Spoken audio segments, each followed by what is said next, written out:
It's finally here. The monitor I've been trying to get my hands on for months, the BenQ Zowie XL2546S. But now that I have it, I don't want it anymore. And it has nothing to do with it being bad, because the performance is just insane.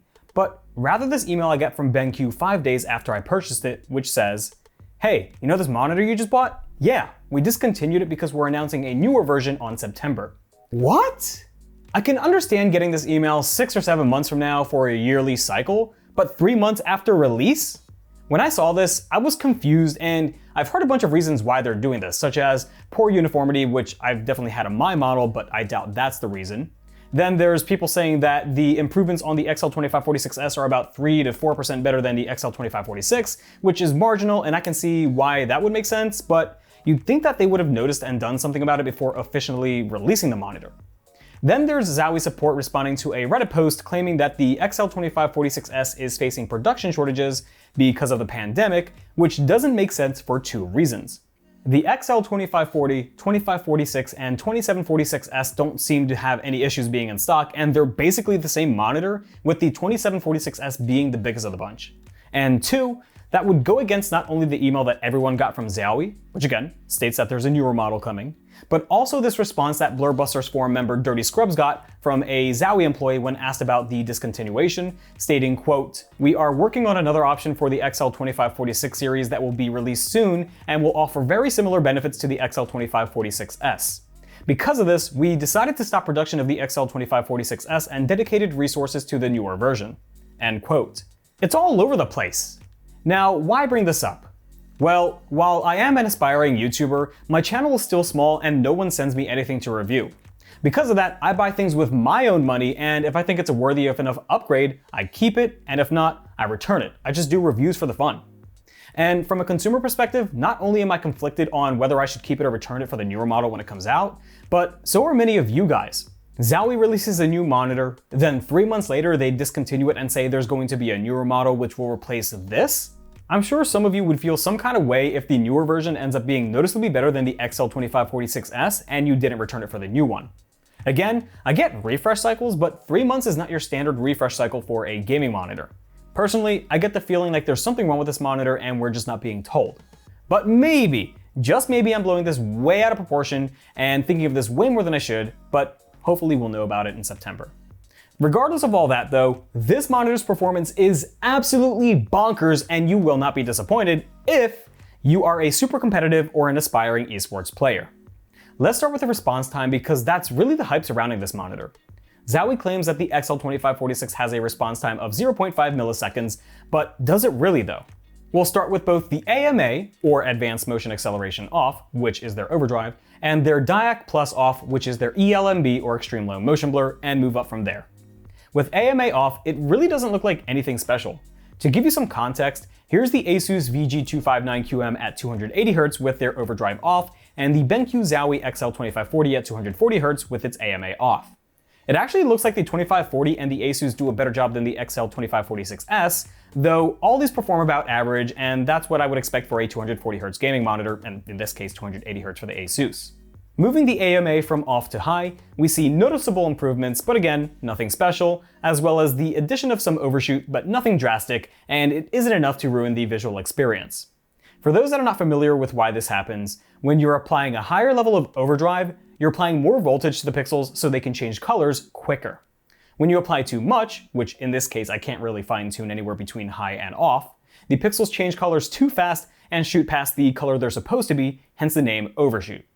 So knowing that, if we go from high to premium, we should see worse results, right? Well, yes, but not as bad as you'd think. There is less ghosting than if it were on high, but not much, and there is slightly more overshoot than high, but again, not much. So basically this monitor seems to do about an average job with the overdrive, but what about DIAC Plus? Does it improve the performance at all? Well, let's start with the AMA set to premium with DIAC Plus off and compare it to the Asus VG259QM at 280Hz with ELMB on. The Asus is noticeably clearer than the XL2546S, but once we turn on DIAC Plus to high or even premium, holy shit! It annihilates not only the Asus, but every other monitor I've ever tested yet, or even seen. And just so we're clear, this isn't me just leaving my camera on a stand and taking a picture. No. This is me panning my camera with the UFO. This is insane. The best part is that unlike other monitors with ELMB, DIAC doesn't really affect the monitor's brightness at all. With DIAC off, I got a peak brightness of 336 nits, and with it on, I got 320 nits. So yeah, it dropped by 16 nits, but that's nothing. However, you may have noticed that there is a noticeable amount of overshoot, at least when looking at these tests. I say that because when playing games, it's not even noticeable. So the overshoot you see here is not an issue.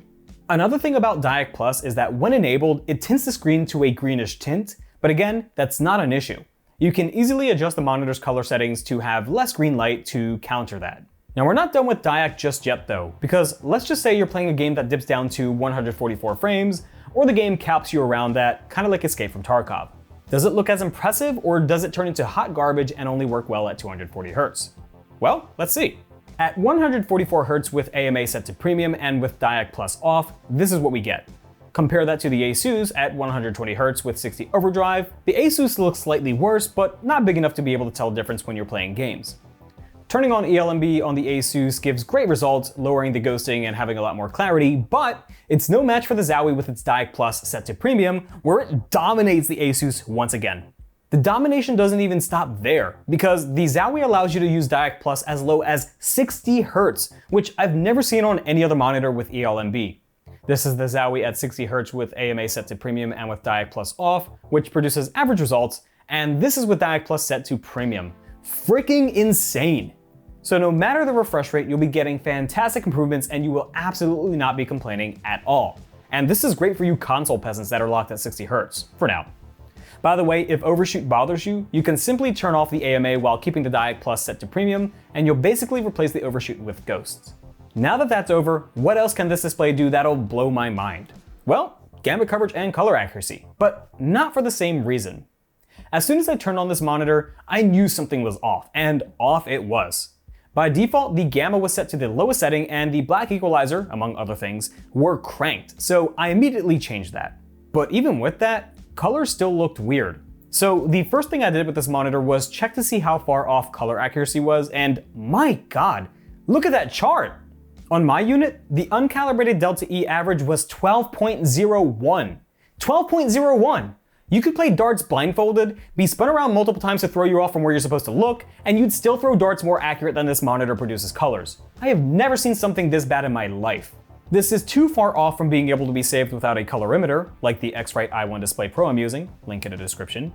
And if this is how all XL2546Ss are being shipped, because remember, every monitor will produce different results, and if you do not plan on getting it calibrated, then I would only recommend this for competitive gaming and nothing else. And for those that are not familiar with what a Delta E is, the further you are away from 0, the less accurate you are, with 5 or more just being bad, with most monitors I test coming in around 4 when uncalibrated. So now you have some perspective on how bad this is. Now, if you do plan on getting it professionally calibrated, which the majority of you will not, your content consumption and casual gaming experience will go from being absolutely abysmal to average with a calibrated Delta E of 1.64, which means that only the trained eye will be able to notice any deviations. I'll leave a link in the description for you to download my ICC color profile so you can try it yourself. Just keep in mind that it may make your monitor's colors less or more accurate, though if it came out of the box like mine, it'll probably help. Now, I do want to note one thing. Just because a TN monitor is calibrated and produces great color accuracy does not mean that it'll look as good as a VA or IPS panel with similar color accuracy. Let's take a look at the Zowie versus the LG 27GN850, which is the next review, so get subscribed if you don't want to miss that. The LG is calibrated and produces a Delta E of 0.61, but looks much better and much more vibrant than the Zowie. This has nothing to do with the 1.03 Delta E difference, it's just the panel technology differences.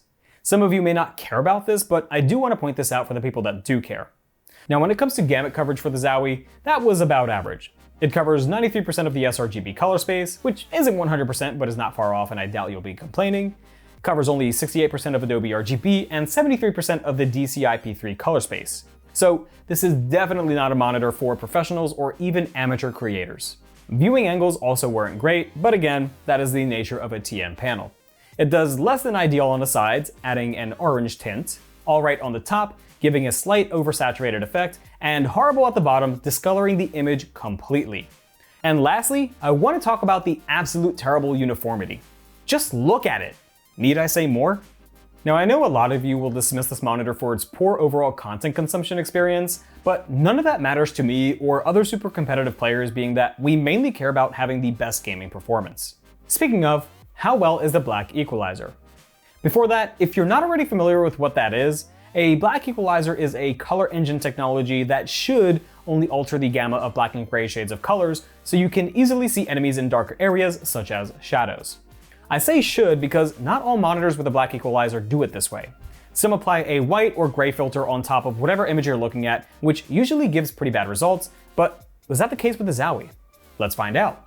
The Zowie's black equalizer ranges from 0 to 20 and increases in increments of 1. Let's start with the most extreme example I can give, Escape from Tarkov. When inside the garage on interchange and with the black equalizer off, things look pretty dark. This makes it super hard to be able to spot pretty much anyone unless they're carelessly running around under the light. Increasing the black equalizer from 0 to 10 makes those dark areas brighter, being able to spot enemies much easier, and increasing that to 20 makes it even brighter, giving great results. There's also a color vibrance feature which allows you to add colors in games with a grayscale color theme such as Escape from Tarkov. Take a look at the container to the right, for example. You could tell it's red, but it's a very faint hue of red. Cranking the color vibrance from 10, which is the default, to 20 gives much more color, allowing you to be able to distinguish an enemy that could be wearing armor color similar to their background, trying to blend in, which is what Escape from Tarkov is all about, really. Okay, so it does well, but how well does it do compared to the Asus, which I praise for its great black equalizer? Well, the black equalizer on both are pretty close, but the big difference maker is the color vibrance. The Asus does well with color vibrance, but the Zowie just adds more color. As for why the light in the center changed from blue to orange, I have no clue. Most likely the Asus was taking during sunset and the light bleeds into the garage. And another thing, in every monitor review, I always get a good amount of comments on the black equalizer part saying, "The game was intended by the developers to be played in the dark." I just want to say to those people, shut up! We get it, you're a casual pleb. I'm not. I, along with every other competitive player, prefer every legal advantage to win. Anyway, how does this do in a game like Siege? Well, as always, if it does well on Tarkov, it'll do even better on Siege. This is with the black equalizer off, then set to 10, then 20, and then 20 with color saturation, which again adds more color, making Wamai's head way more visible from the background than if it were off.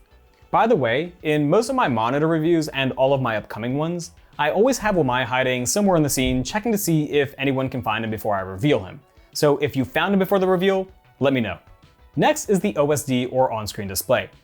Zowie's OSD is controlled by either the buttons on the bottom right of the monitor or with the S switch, which is basically a remote to control the OSD.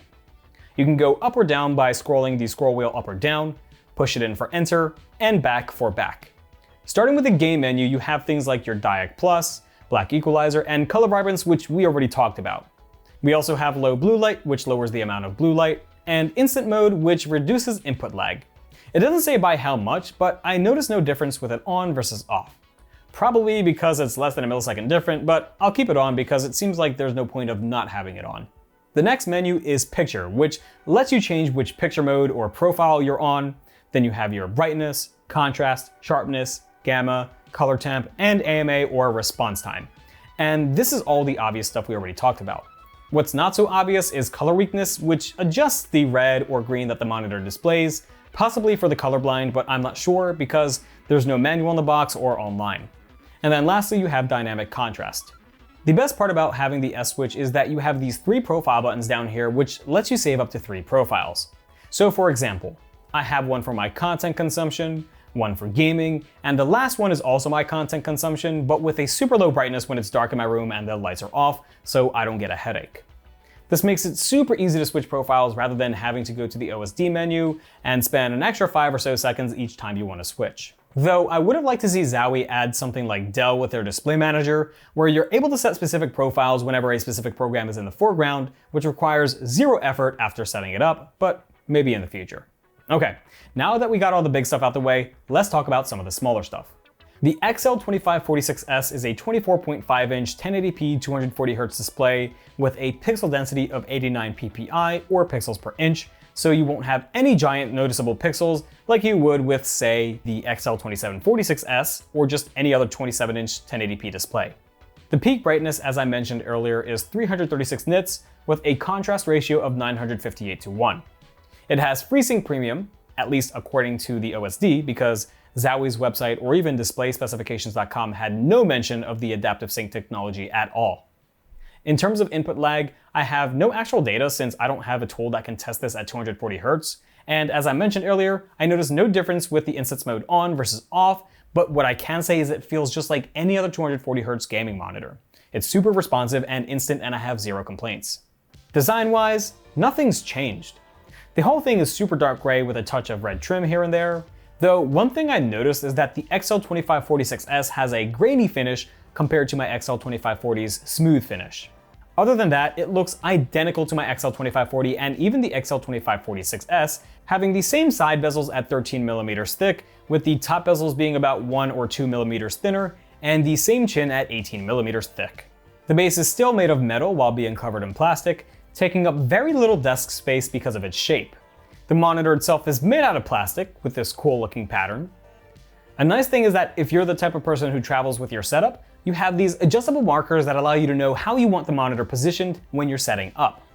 And then lastly, you have the Zowie Shield, which is supposed to help you focus on the game by blocking side distractions from other players in LAN events. The overall design has a very industrial look, and I feel like it can fit in both gaming and work environments since it doesn't lean towards one area too hard. The Zowie is equipped with an average assortment of I/O, including a microphone in jack, a switch port, DVI-D port, 2 HDMI 2.0 ports, a DisplayPort 1.2 port, and a USB 3.0 upstream port. On the right side of the monitor, you have 2 USB 3.0 ports as well as a microphone and headphone out jack. There's also a headphone holder. It includes 100 by 100 VESA mounting support in case you want to mount this to a monitor arm or stand. It has a wire routing hole so wiring looks less messy. And it has tilt, height, swivel, and pivot adjustment, making it more flexible than me. So in conclusion, what do I think of the BenQ Zowie XL2546S? Is it worth $500, and should you get one? Well, first of all, you can't get one anymore. You'll have to wait till September for their announcement of the newer model. However, when it comes to the price, that really depends on what you're looking for. This is a very focused monitor, and its focus is on the esports scene. That's obvious with its absolutely amazing ghosting performance, as well as the great black equalizer, color vibrance option, and input lag. It doesn't pretend to be good at content consumption, which was obvious with that stupendously bad Delta E of 12.01, average Gamut coverage, and poor overall viewing angles. If you do plan on getting this as your only monitor, make sure you have a colorimeter on hand ready to calibrate, again, link in the description, or get someone to do it for you. If you don't, make sure you have a companion monitor such as literally any VA or IPS monitor to give you that better content consumption experience and keep this for gaming. Now, why did I make this review if you can't buy it anymore? Well, 2 reasons. 1, because I wanted to do this review for so long and Zowie didn't respond to my review sample request. And 2, because apparently this is every bit the same monitor as the XL2546, but with marginally better ghosting performance. And if that's the case, which I don't know if it is, so take this with a grain of salt, then the XL2546 is still worth getting. Until then though, we'll have to wait till September to see what the newer version brings. Thanks for sticking around to the end of the video, guys. If you enjoyed it, leave a like. If not, you can leave a dislike. You're helping the channel anyways, so have fun. If you guys want to find out where you can buy any of the stuff I feature in these videos, check out the links in the video description. Also, don't forget to visit my website for more tests that I don't show here for the sake of your time and attention. And other than that, have a great day, every day. Peace.